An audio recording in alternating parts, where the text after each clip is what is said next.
50 or 60, like you're not getting as many job looks as you were before, but now we live until we're 90. So what are they supposed to do for 30, 40 years? And I think their evolution can be also buying a business, taking over something, becoming an owner, and maybe something not as aggressive as they were before.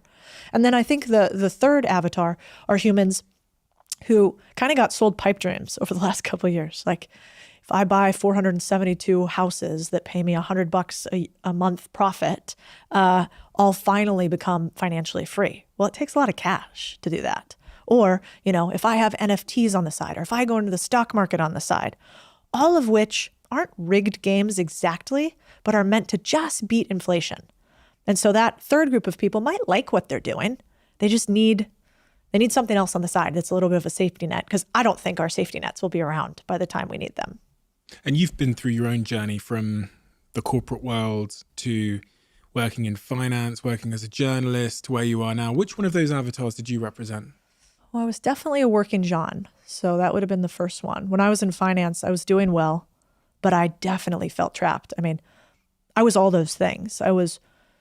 Should have been happy and content with where I was, but felt like the 60-hour work weeks were too much.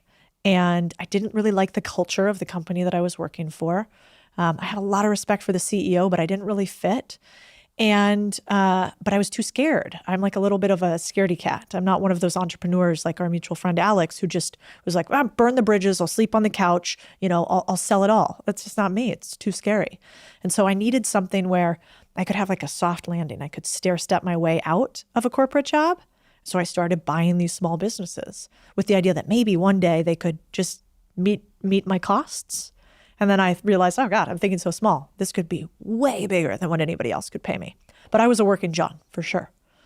We zoom in on that moment, because I think most people listening to this now can relate to that moment of maybe hearing you speak and hearing your content online, or hearing an Alex Hormozi or whatever, hearing Gary Vaynerchuk, whoever it might be, talk about starting that business, pursuing that side hustle. But there's this psychological barrier to overcome, which most of us can't overcome. We call it fear. We say, that I'm waiting for the perfect time. I don't have the confidence. If you zoom in on that, now you've started this new journey in your life where you're creating content and you're advising people on how they can pursue the paths that you've pursued it yourself.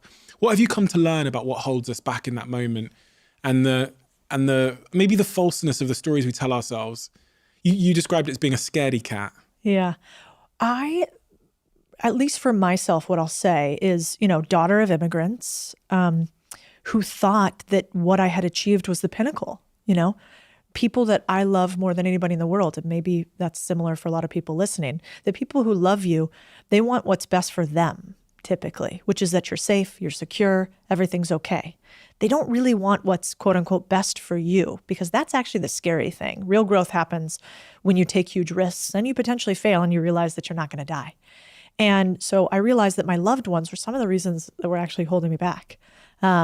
Super supportive, but they were always saying things like, is the grass always greener, Cody? What about this next thing? Is that really going to make you happy? Are you sure it's not you? Is it them?